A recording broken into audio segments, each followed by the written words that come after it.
Now on BBC One, we strike up the band. Kinda live from ancient Egypt, home of civilization, mathematics, and low, low prices. Danny Baker, After All. Tonight, Terry Gilliam, Alison Moyet, Lloyd Grossman, Your Letters, Rock and Roll Shame, and the most secret comedian in Britain.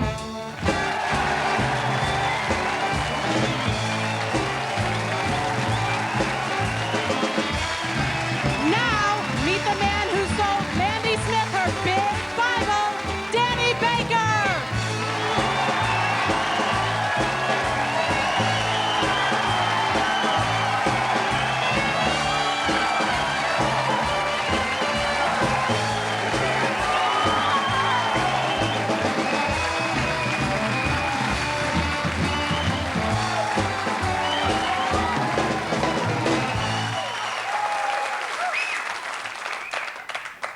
Welcome to After All.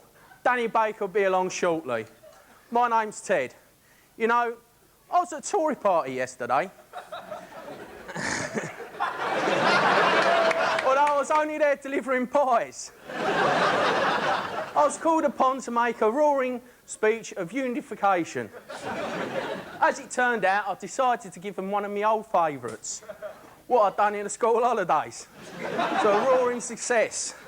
Afterwards, Norman Fowler came up to me and said, Ted, you're the man to lead us into the next election. Think of the nation, Ted. So, therefore, with some degree of... Ted, as quick as I could, I got here. Thank you. How did it go? Lovely audience, brilliant. Have any problem with the autocue? No problems at all. It's easy once you get the neck. Thanks, Ted. Take it easy.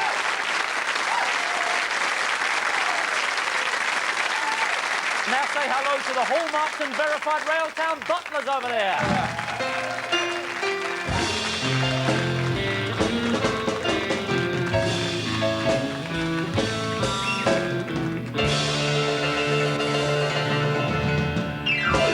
How'd he do, OK? No cutaways of you looking at him, because that's always a sure sign of editing. You see, I was stuck in traffic yesterday, and this guy comes along by the side of my car and tapped on the windscreen. He was on a motorbike, and he said, "Oh, you telly people, you make me die with your big heads and all your money. Anyone can do what you do." And, well, I don't know, did Ted do OK? That's Ted, the man on the... That was Big Ted, yeah, OK.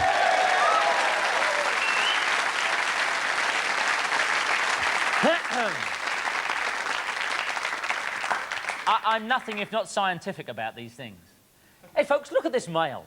That's our mailroom. Any day this week. All of those letters are thundering exactly the same thing. They're saying, Baker, After All, boys' club, is it? What are you, twinned with that monastery in Sicily? Have a few nightmares about tunnels with rows of teeth, do we? Let's get some gals on the gag, for God's sake. All right. Here with Lennon and McCartney enlivened, the trailblazing Pankhurst-esque genius, Alison Moyet.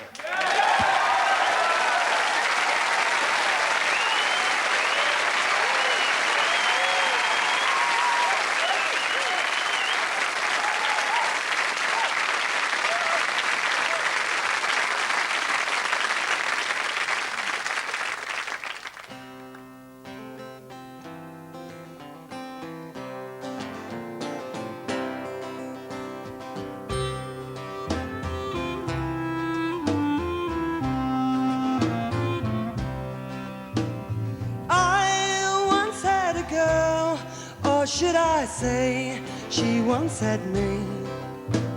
She showed me her room. Isn't it good? Norwegian wood. She asked me to stay and she told me to sit anywhere.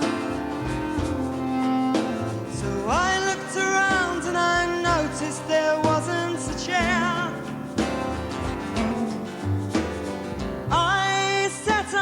Rug, biding my time, drinking her wine. We talked until 2, and then she said, it's time for bed.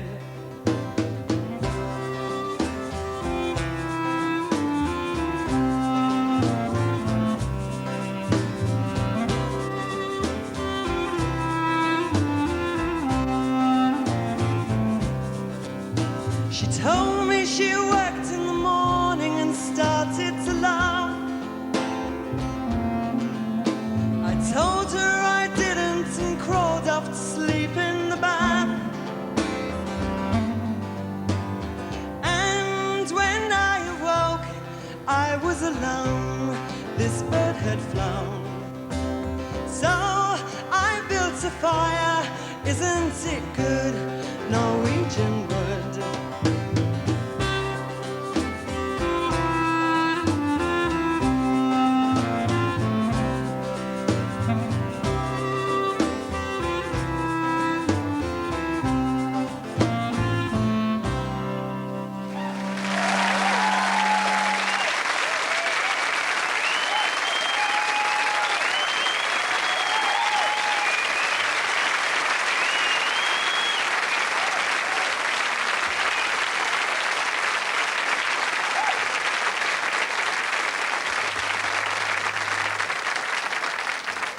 Trailblazer, right, to our shame, but it wasn't the way we figured it. The first woman now we're on show 4.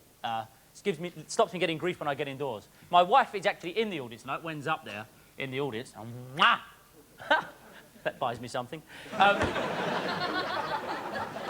can never do that showbiz thing of saying my wife's up there, stand up, Wen. A, because she figures that drags you in and makes you look like a showbiz wife when she's virtually a person in her own right.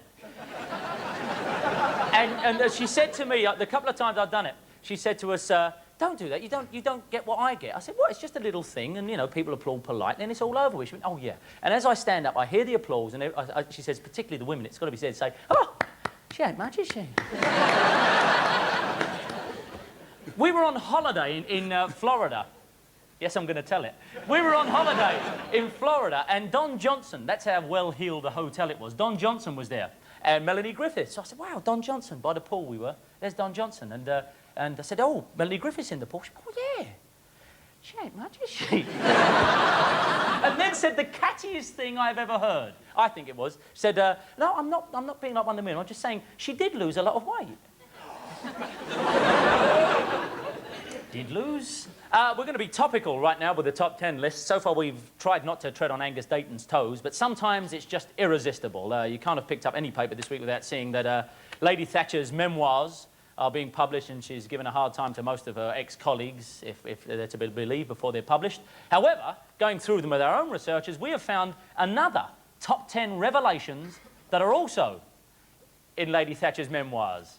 We've gone through it and we found out that the things that are in have been overlooked. Papers are too busy looking for political backbiting to go with these things. But if you read them, you'll find these are in there too. The top 10 other revelations in Lady Thatcher's memoirs. Stephen. Number 10.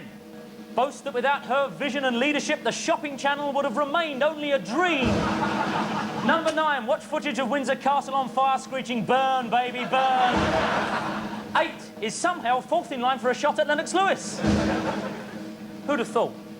7, to this day tells people she met Dennis when he was in the E Street Band.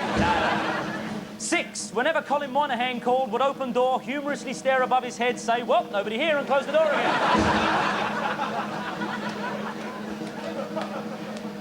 Number 5, feels her position on slavery largely misunderstood. Number 4, eye surgery in 85 caused by unshakable belief she could walk through walls. Number 3, initially sent task force to Falklands in belief it was Elvis's house. 2, is bald like Gary Glitter. And the number 1 revelation in the Margaret Thatcher book, despite the pleading of publishers, she's still calling the thing, We Are a Memoirs. There you go.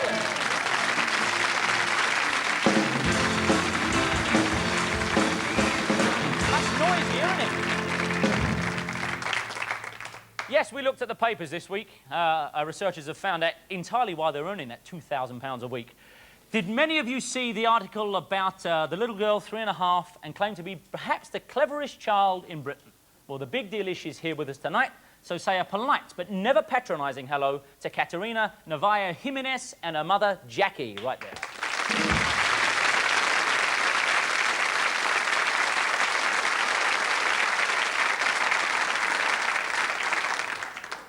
Jackie, how did this happen? Well, in the first instance, I didn't even notice it happening. My first child, I had no idea of what children should do or are capable of until health visitors and such like started to mention to me that she was ahead at various things. In what ways? I mean, when did the coin drop and say, wow, there's no beating around the bush? Well, everything. She sat early, she walked early, she talked early. She was out of nappies at 9 months old. She was counting, she was speaking Spanish and French. Her alphabet... You speak Spanish and French?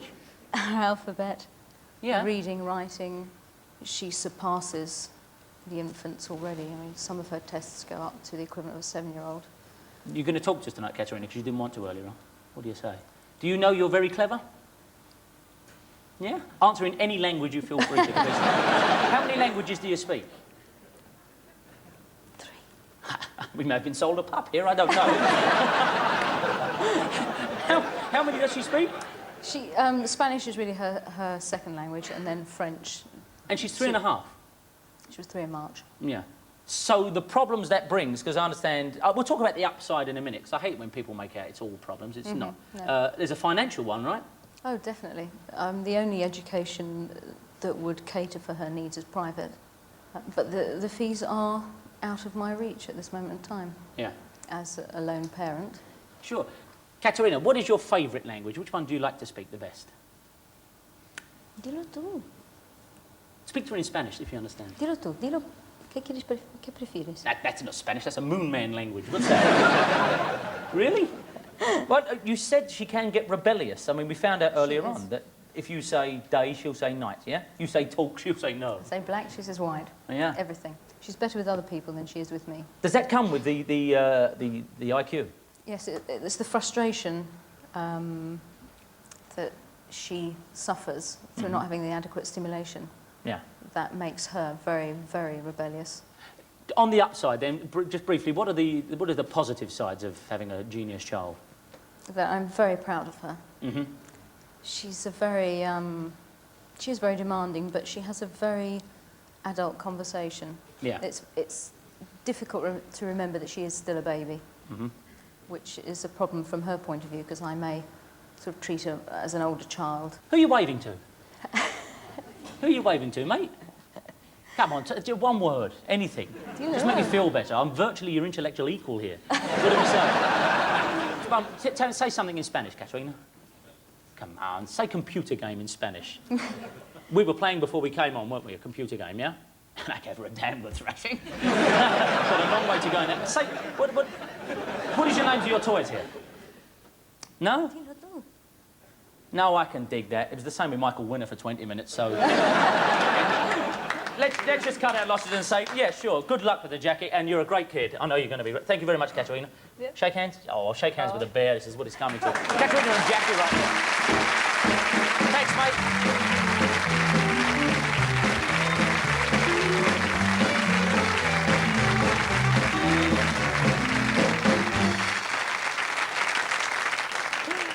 I can't believe I stood there and crowed about being a 3.5-year-old child at Nintendo.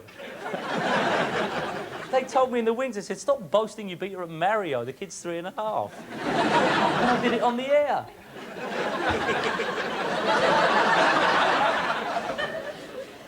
Now let's enter that Bermuda Triangle of intellect, the world of presenting and popular rock music. Last week, I asked you if you'd observed any great titles, covers, or lyrics from the history of rock and roll that strike you as particularly dopey. Well, covers themselves are shaping up. How about this gem? The first one this week, sent to us from Carol Twigger. It's from 1967, and it's the swinging sound of the Larry Page Orchestra with an album called Executive Suite. Before we see the artist himself, let us digest here the rugged swagger of the 1967 liner notes. It says, on the back here, just about here, it says, you have my permission to collapse, Miss Jones, but first, mix me a 7 o'clock tale. And put an album on the stereogram. My God, none of your electronic neurosis. Give me something that unwinds the mind. One by that Larry Page fellow. Now there's a man with taste. That's what it says there. And Larry himself?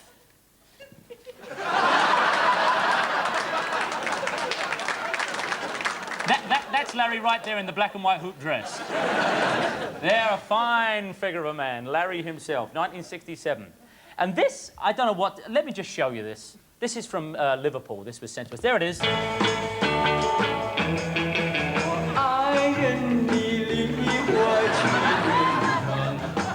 It's my Bonnie lies over the ocean.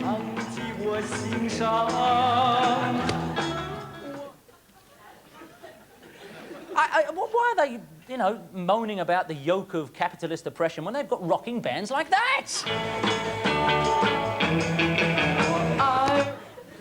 Oh, we're on the ball tonight. It's taken us 4 weeks to get it together, but mind you, somewhere in China, they're probably holding up this right now. It's Rick Wakeman's album, No Earthly Connection.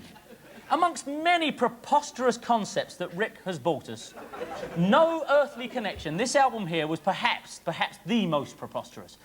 Not such a bad cover, except it used to come, anyone who knows this in the audience, it used to come with a square of tin foil that you had to roll up into a tube, and then you could place it there and then see the cover properly. It used to come with this little bit of tin foil. Yes, this is how far out rock and roll got. Now, I used to try that, and I'd lay the cover down and get the angles right, and it was always too dark, and there was always the chance you were going to put your eye out. An outrageous concept, and 15 years on, it's time the man Wakeman explained himself. Hello, Rick Wakeman. Good evening. Hey! Yes, it is.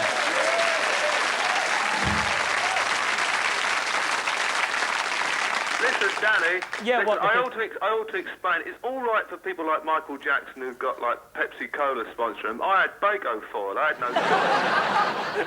Rick, tell us about it. Talk us through this cover, because I and none of my friends could ever make this work. What was the idea behind the cover here? Well, there was an art director called Mike Dowd. Yeah. Who was well, actually, he was one of those nice guys who was sort of trying to save this planet while living on a totally different one. I see, yeah. And he came up with this concept that he saw in Amsterdam of art being something that it wasn't by looking at it from different angles. And he sold it to you, Rick? I'm afraid he did, yes. Yes, he did. Yeah, it wasn't quite as bad as the one he sold me with the King Arthur cover. What was the King Arthur cover? Well, the King Arthur cover, that was the one where I wanted to have the Lady of the Lake with the old sword coming out. That's right. It was the Lady of the Lake. I remember pushing the sword out. That's yeah, right. Well, actually, it was in the middle of November, and they said, well, what we'll do, we'll just take a picture of the lake, and then we'll paint the sword. And I said, no, I want the real thing. So we rented this girl. Nice girl she was. And she came and said, what do I have to do? And we said, you've got to go in the water and hold the sword up. And it was November, and there was ice on the water and everything. Many takes, was it, Rick? Many takes? Well, it was interesting because in the end she insisted we got her a wetsuit, and she went under there, and she came out with hypothermia about an hour later. But it was pretty good. She was going to sue, but my drummer warmed her up, so she was all right. Stop it now. Stop dragging us into rock and roll hell. Rick, I want you to come down and sit in the studio, because you are one of the most entertaining raconteurs to come out of the rock and roll era. All I need tonight, and by the way, we've been putting up a photo of you that couldn't be more flattering. All I need at the moment is just on behalf of everyone who bought this album and gave themselves some eye damage, could you just say, Britain, I apologise. That's all I want. Oh, well, do I have to apologise to Baco Foil as well? No, Baco Foil, the deal's safe. Britain, is it? Go on, okay. Go on. Listen, Britain, I'm ever so sorry, but you wait for the new cover. Oh, all right. Rick Wakeman right there.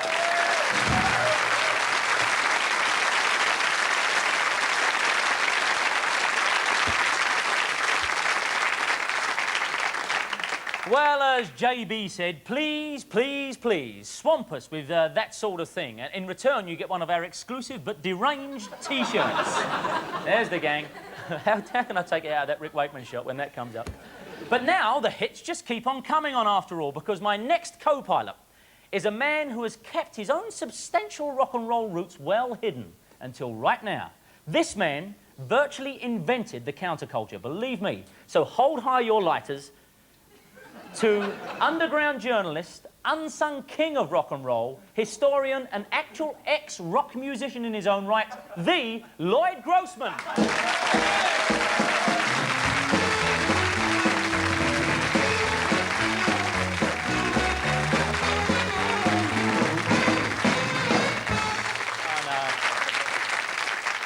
I never understood those fancy handshakes. Look, Oh, shall I show you? no. Was We're all- that really Rick Wakeman? Yes, really, Rick? Well, no, like there's a bogus Rick Wakeman walking around out there. I don't know. I thought it might don't be one of those no, Rick Wakeman Rick Wakeman from the Isle of Man. Yeah, he couldn't make it tonight, but we wanted to get him on the phone. Explain further what I was talking about there. This is no gag. You were part of the counterculture. I can never explain what you're talking about. Where, San Francisco, you were part of the underground culture. I right? was part of the counterculture when underground journalism was having its sort of first In what way? little flutter. I was writing for a lot of underground newspapers. Which ones? Largely in Boston. Well, I started with Rolling Stone. I then went to work for an even more pretentious one called the New York Review of Rock. Yeah. And when that was insufficiently pretentious, I went to work for something called Vibrations, the Journal of the Contemporary Zeitgeist. So what were you saying to the barriers, you know, to the barricades, brothers and sisters, tear down capitalism? Was it that kind of shtick? No, I mean, it was a lot of sort of deep searching analysis of Mick Taylor's first solo album. You know, that's, I mean, real undergraduate. Who were your heroes then? Who were my heroes then? The Kinks, the Kingsmen. Yeah. Bo Diddley has always been one of my great heroes. Yeah. But I liked all the really weirdo bands, you know, like Quatermass. I loved Quatermass. I loved the Nice, Bonzo Dog Band, one of the great underrated British bands ever. So how comes this, people tend to think of you as, that ultra smoothie, you know, almost, I mean, I know this about you, but almost bland guy who does the cookery programs or Yeah. whatever. When did you sever your rock and roll roots? Was it a conscious decision? No, I think rock and roll severed me from the thing. I finally got a single recorded, and Did it you? shot up to the dizzying heights of Tell us number- about it. What was it? Well, it hit number 47 in the charts. And Our charts. in your charts. And it was only stopped, I'm convinced to this day, it was December 1977. It was only kept from number 1 by Mull of Kintyre. And I've about never those- spoken to McCartney since What then. about those other 45 places between it? Oh, they were just sort of, you know, making a bit of room for us. So But, that was the period it was in the charts? Yes, it was December 77. It was around the same time that Plastic Bertrand had his great hit. what which were you called? probably remember. We were called Jet Bronx and the Forbidden. You were Jet Bronx. Someone had to be. It was a dirty job, but someone had to do it. And when I got to number 47, I was so dazzled by my own preeminence that I decided I should give up. You know, rather like Michael Jordan quitting basketball. I thought, leave at the top, kid. Yeah. So I walked away. Did you have a following? Did you have groupies? Well, I think my father bought a couple of dozen singles, and that substantially helped it in its rise up the chart. Did I have groupies? Yeah. I think I was a bit too old for groupies by then, but I mean, there were always sort of girls hanging around my earlier bands. But is that what you wanted to be? You wanted to be A groupie? a rock star. Yeah, I did actually. So did you go to festivals and stuff? Were you at Woodstock? No, sadly, my mother didn't let me go to Woodstock, and that was an extremely. That sort of slightly dented my countercultural Seriously, your credentials. mother didn't let you go? My mother thought it was a bad idea. You want to go all the way to upstate New York to sit in mud, she said, you know? So, no, I didn't get to Woodstock. So Jet Bronx wanted to go to Woodstock, but said, Mum, can I go? Yeah, she didn't. Well, but you also were in another band. I didn't know you were in Jet Bronx. You were in Sonny Snatch and the Swell Sonny Shoes. Snatch and the Swell Shoes, yes. That was actually my favorite name for a band. And when I got that band together, I was about 16. And once again, my mother, because mothers were very important in this whole sort of suburban rock thing. My mother said, have you thought of a name for your new band, dear? And I said, yes, I have. And she said, what's it called? I said, it's called Sonny Snatch and the Swell Shoes. And she said, oh, I like the swell shoes. Yeah, there's Mum's. And it comes to this, and here's a crunching gear change. Here's your chat show right here. We've been talking about the counterculture, to the barricades, brothers and sisters, out, demons out. Up against the wall, mothers, yeah. Up against the wall, mothers. Lloyd, you've got this new book on dogs out now. Yeah, that's true, actually. Yeah. Because, well, I realized, you know, I looked around and I saw that the world was full of a lot of sad old hippies like Danny Baker, who now own dogs with them like, what's your dog called? Twizzle. Twizzle. And, you know, learning to love dogs, again, is part of that experience of getting sort of bourgeois, you know. And Sonny Snatch and the Swell Shoes, can we get you back in the saddle one more time? Yeah. We got the band. We got the band. We got the acts. Come on, Lloyd. Come on, Lloyd. Bruce! I have seen the episode of Baywatch in which David Hasselhoff goes to his high school reunion. He took more persuading than you are. And his ex-girlfriend said to him, "Oh, come on, get back up and play." And he went, "No, no." And they eventually dragged him up to the... Well, you can... let me say this and you get up there. Folks, we may never get the Beatles back together again, but tonight you can say you were there when Sonny Snatch picked up his axe right over there.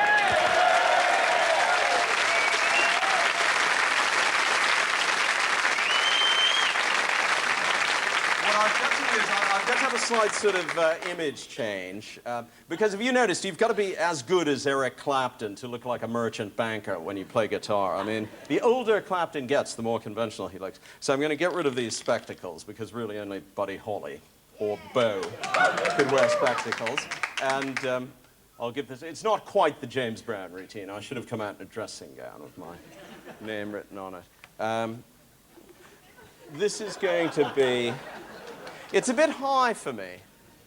I usually was a part of the low-slung family of guitarists. This is going to be a bit of garage rock. So-called because when we were in bands as teenagers, our parents were so horrified they made us practice in the garage. Except for my mother, who made me practice in the neighbor's garage. Right, shall I start?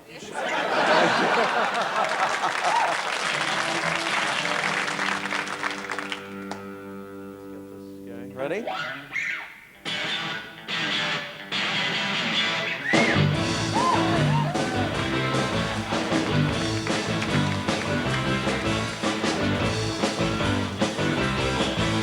I'm not content to be with you in the daytime.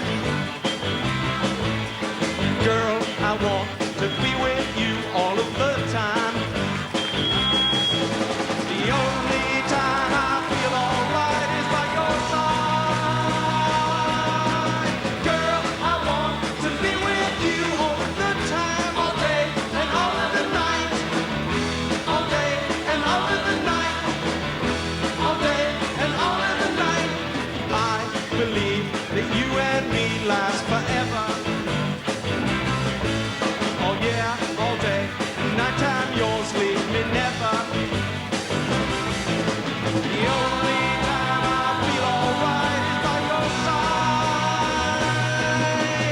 Girl, I want to be with you all of the time, all day and all of the night.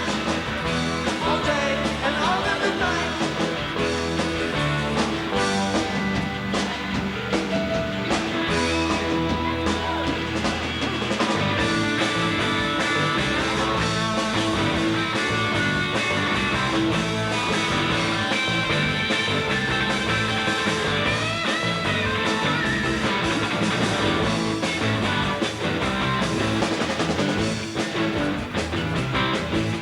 I'm not content to be with you in the daytime.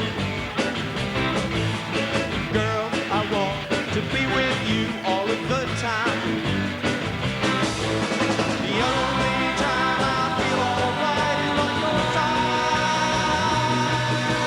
Girl, I want to be with you all of the time, all day and all of the night.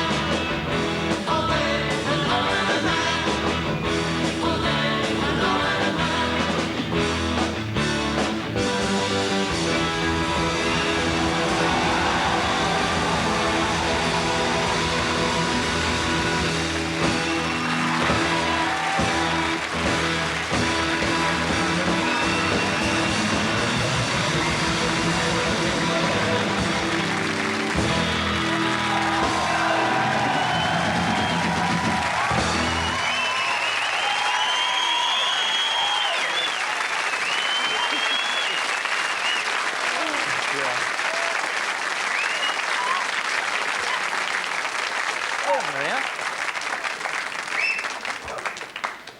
He talks it like he walks it, huh? No problem at all with that.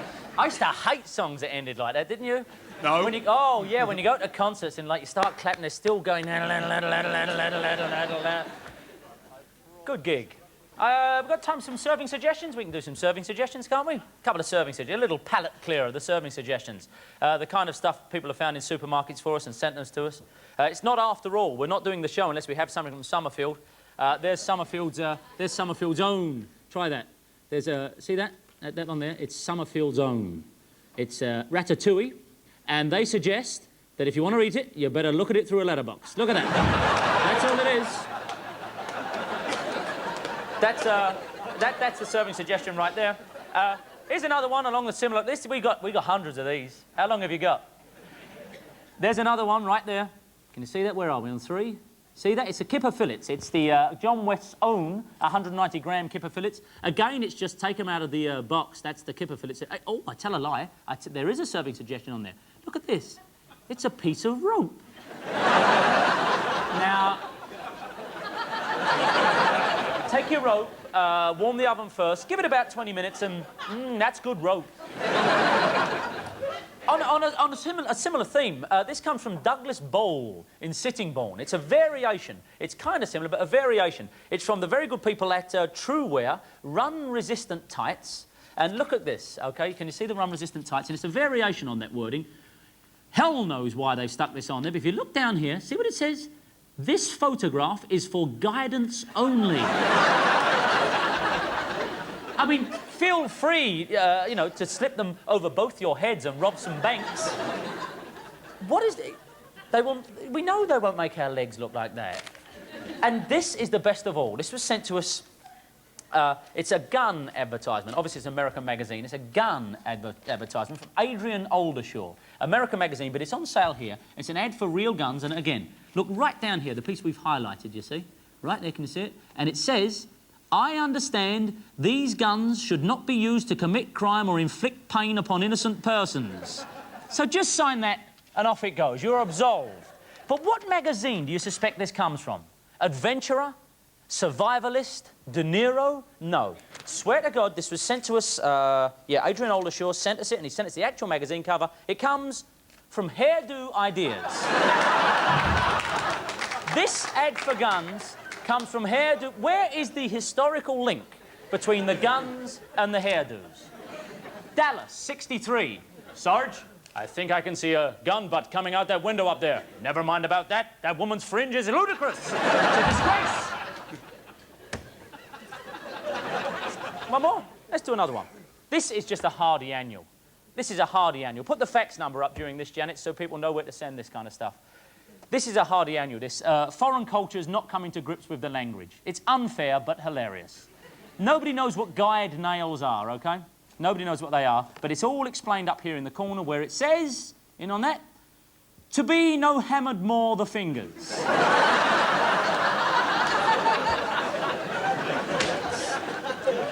What kind of culture brings us that language? Why? It's a rocking groove. 我说有的是爱情，花 These 言 books 巧 are 语 made for walking. 真好听。 That's it. 我不知 No, 道 that's 这 it. 是真情。 That's it. I know the prop costs £75, but Janet, that's it. Now those who also entertain, right?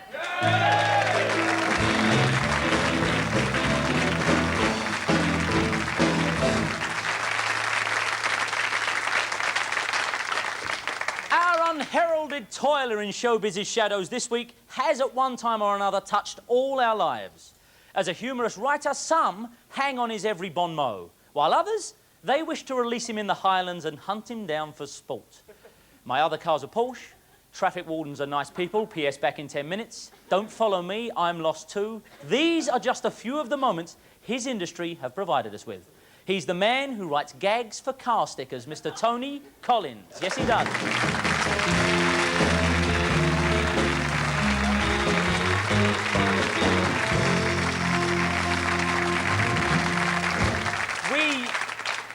We couldn't believe there was a bureau that actually did this. We thought it was a long shot. We said in the office, is there a body of people who come up with these? And that's just what you do, right? Absolutely right, yes, we do. we don't always come up with the original ideas. We have the public phone us, write to us every week, coming up with ideas. So how many actual original ideas have you? Original ideas, the odd one or two. What Yeah, would you say is your favourite car sticker? Well, I would have to say that one that earns us the most money, and that is the bubble sticker, what we call a bubble sticker that says, women like the simple things in life. Like men. Like men. That all...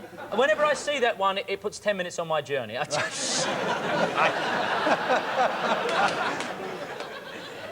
not... What is the point of them? What does it buy you, having one in your car, do you think?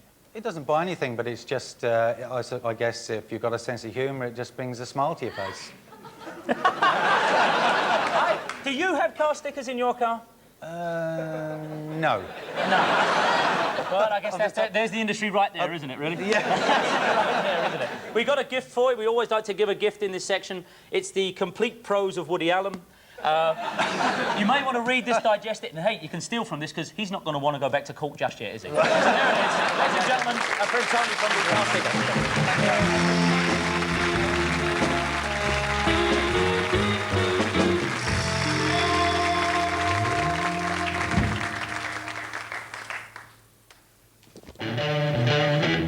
Oh, yeah?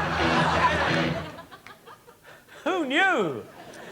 Did you hear these boots are made for walking? Did you hear they were singing that on the previous one? Janet, have we got these boots are made for walking again? Because our dancing and shenanigans may have lost it there. Can we see if we got it? A Chinese version of boots are made... 对我说你有的是爱情，花言巧语真好。 Oh, it goes on for several minutes like that.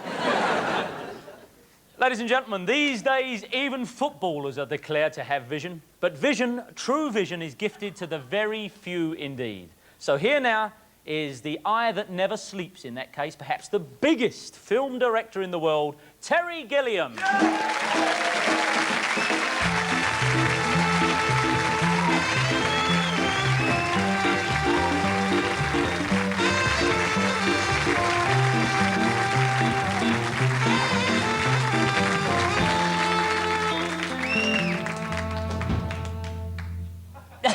Is that all right? That's the kind of new chat show we are. You're not even in that book, you didn't write it, but you're still plugging it. Well, that's what I can't work out why I'm here, because I have nothing to sell, so I thought, you know, I'd help this man out. Yeah, you have nothing to sell. Let's establish that at the top. Right. Terry, one of the best books I read, and this is not, you didn't write it, and it's old now. No, this book? No, not that book. Sorry, that's one of not the best what was we're selling. Losing the Light, the Mr. Yule's book on the making of Baron Munchausen. It is, along with the book about the making of Heaven's Gate, just about the most hellish story of movie making, the most unromantic nightmare you could imagine. Was it as bad as that? Yeah, it was actually it's a rather tame version of what was going on. It's one of those things, you know, it's kind of like one fantasizes about adventures and romance and you know, discovering the Nile and all of those things. But the reality is really awful, and that film was one of those kinds of realities. We set out on an adventure to make this extraordinary film, and everything went wrong. And I went to Rome, was the problem. I wanted to go to Rome to make a movie because I wanted to be like Federico Fellini and not have a stroke, but at least make movies beforehand. And so I went there, and I had this producer who was a German, but he said we could make this thing for 30% cheaper than anywhere else in the world. So I went there. I storyboarded the film, we scheduled it, we planned it perfectly, and then realized that he had been lying. And within the 6th week of the film, of a 20-week shoot, all the money was gone. And they, at that time, were trying to accuse me of misrepresentation and fraud, and were trying to seize all my assets, including my house, while my wife was pregnant with our last child. But see, I've heard of that from film directors before. Take this jacket off. Yeah, sure. This is getting really exciting. I've heard. What's your microphone there? What's your microphone? Take that with you. No, I'll talk just to hold my that up. jacket like this. Anyone? Is this all right? Are you getting it? Anyone who tunes in now, right. Anyone who tunes in right now is going to think those pythons, they never grow up. They never do. I've heard directors say before, oh, and budgets and schedules and storyboards, and you just think, well, you know, that's the business. But actual incidents that happen to you in the making of that film, like elephants running right and trampling down sets. Yes, there's one shot in the film where we do this huge track back from the Baron who's about to have his head chopped off. Yep. We start right on the block in his head and roar back past thousands of Turkish soldiers. And we get to the end of this track, and suddenly there's this noise. and that's it. The elephants have stampeded, and they're crushing the Turkish army. Yeah. And then, and that was actually tame compared to the tiger. That that you killed a tiger. we killed the tiger. Yeah. And it's and the tiger was brought down, and I wanted a tiger. How are we doing on this? Yeah, that's fine. So it's working. Yeah. We needed a tiger, and there was going to be a scene in the Sultan's tent where amongst a bed of roses lay this great Bengal tiger. And so this thing arrived, and it was like a stuffed tiger that the stuffings had been removed from, but it was a living animal at that time. And I said, I think we better not use this tiger because this tiger is not going to live much longer. And people didn't take me seriously. I thought, you expect directors, everything they say. And they brought it onto the set, and it panicked, and it died. And then, luckily the... Say it quick enough the audience don't know. Yeah, I know, they didn't hear that. Yeah. But luckily, the doctor, the crew doctor was there, and he had a hypodermic full of adrenaline, which he zapped this tiger with and jump-started it. He brought it back to, he reanimated He brought it back to life. He reanimated the tiger. This is true. And I said, no, that's it. Let's stop there. I wish I'd known about that. I wish I'd known about that when Uncle Ted went. I really wish I'd known about that stuff. The fact was, the tiger was such a... I mean, it was a terribly sad creature who just wanted to go home. Changing tack, another thing, if I always figured if I ever made it to Hollywood or made a film or directed a film, certainly, I would watch the hell... I'd always have them out on video and watch them again. It's not the same in TV, but if I did a big shot thing, you don't watch films back, right? No, because it's... I don't know, I'd rather imagine they were good films than be treated to the truth. It's just... They're never as good as I planned them to be. And I think that's the worst thing about making a film. You start with, an idea. I can see the whole thing in my head. And then as you start making it, the whole thing just gets smaller, smaller. You make mistakes. You can't do what you want. It gets smaller and smaller and smaller. And somehow you get through it, and somehow the film is there, and somehow people like it. Yeah. But I find it really painful to look at them. It's, I don't know, I avoid it. Can't leave you without mentioning Monty Python, of course. Did you ever feel 100% Monty Python member? Because it's always, and Terry Gilliam, the peripheral one, or is that just a bad conception? Yeah, no, that was just, they were so terrified of my talent that they always tried to put me on the side, make me peripheral to the whole thing. Did you used to work here? Did you actually come in the BBC to work? That's what's, I think this is the first time I've been back in a long time, and it was, stages like this that we did that. I mean, you've got a much nicer set. You've got coordinated colours. But what was it like in those very early days of Python when you had the bust-in audiences? I think the first couple shows were extraordinary because they saw circus and they bust in all these middle-aged old ladies. I mean, like that. But yeah, and they thought this was going to be a jolly sort of, Bruce Forsyth with a few talking animals. And then it started, men in women's clothing and farty noises and bad language and just... just downright silliness. Yeah. And, the sound of these jaws dropping, masked jaws, clunk, clunk, clunk. It was like that for the first few shows. And then the BBC was equally confused by it because they kept trying to pull us off the air. They kept changing us to different times. It used to, find the pythons. It's all been rewritten since now. Everyone says, we were always into them. They didn't like us just like they don't like you. I was under a totally different impression, but if you've... on the way in here, they were all sort of apologising. They were saying, sorry. And very brief, on that, in the States, did you go with them the first time they went to the States when they stiffed on some show over there? Yeah, no, it was in fact, it was the Johnny Carson show. Was it? Yeah. And we had toured England, and then we toured Canada, and we came down, and it was, in fact, Joey Bishop had taken over the show that night. And he introduced, and he said, and it's 6 guys from London, and they tell me they're funny, let's see. It was that kind of opening. Oh, yeah. And then immediately there's John and Graham in drag talking about, burying the cat. And then there was Graham wrestling with himself. And again, it was stunned silence. And that was our debut in American television. Yeah. What is your favourite piece of Python, then? If you look back and say, that really... I mean, from your end of it, I always like Conrad Pooh's and his amazing dancing teeth, which is a particularly fine piece. But yourself, anything? No, I think it was the Undertaker sketch where John comes into this undertaking establishment with a bag, and in the bag is his dead mother, and he's trying to find out how to dispose of her. Even today, that gets gasps. Yes. I heard one. I know. That was the sound, and and I can't remember exactly how it went, but there were a variety of things. But eventually, it was agreed that they would cook her and eat her, and if they didn't like it, they could throw up into the hole. And yet they called that controversial.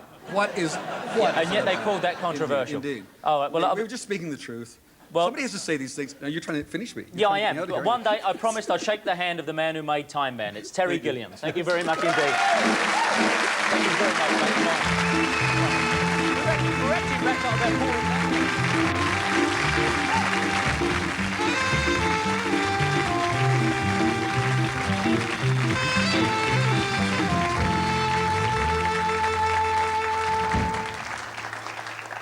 Who has more fun than we do? That's just what I had in mind when we started this thing. There's been a lot about pop and rock on the show tonight, but how refreshing to grab some now that's at last free of any gag, irony or inference. It is the excellent Alison Moyet and Falling.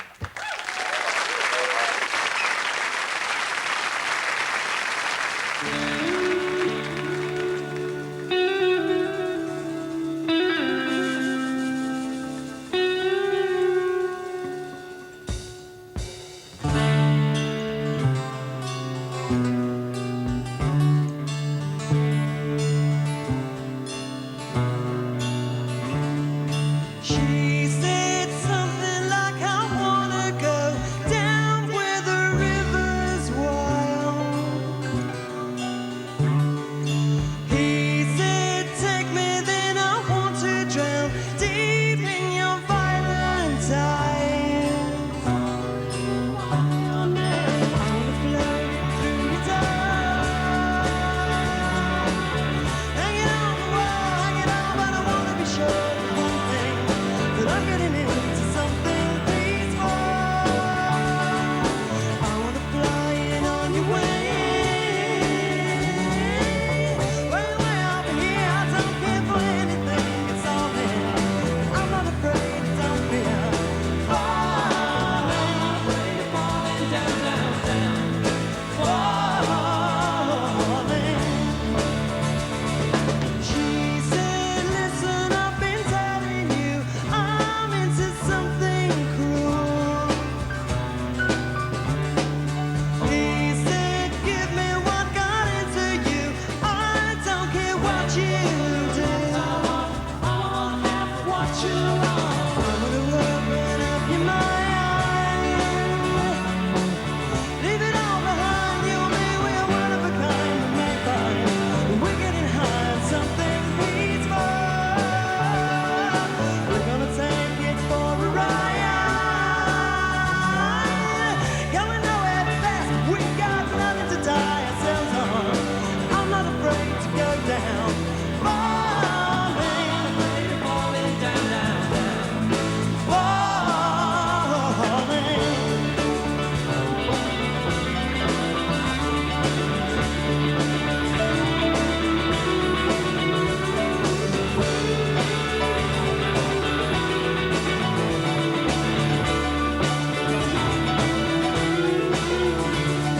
She said something like, I'm tired of me. You've got to paint my face. He said, fold up like a paper boat. Said, sell for me, yeah, yeah, yeah, yeah, yeah. I wanna fly in on your wings.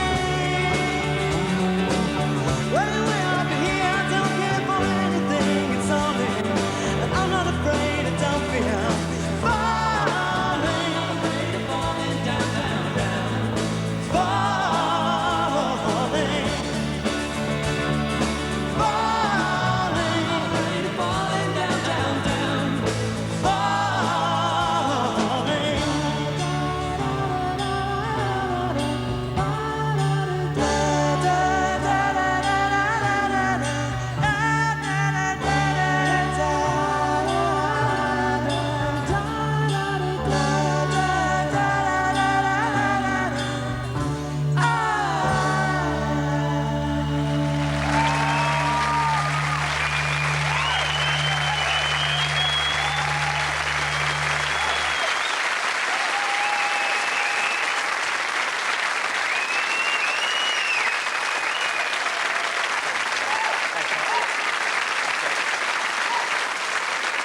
Do you remember this? I was talking about the Hair, the original run of Hair, and why it stopped me ever going to the theatre again. This was last week's show. Remember this? And the audience, then they came down off the stage singing "Let the Sun Shine In," and a man positioned himself here, and the old fella was there. They're all singing "Let the Sun Shine In." And to this day, that's why. Well, we got a letter this week from Vincent Edwards who said, "Yep, I was in the original Hair. At that time, there's every chance I was the fella at the end of the row, naked, and put you off the theatre." He's up here in the audience right now. You thought we'd had enough music? There's a little more to come. This man, Vincent Edwards. Vincent, Thanks for your letter. Thanks for coming along. If I might recreate that moment, you're me, 11 years old, looking straight ahead, trying not to notice this fella going, let the sun shine in, let the sun shine in. And I think, one time, I think it brushed my ear. There's only one way to get me over this. Face your demons, go to room 101. If you'll do the act, I'll sit in the end seat, and grown-ups, good night. I'll see you next week.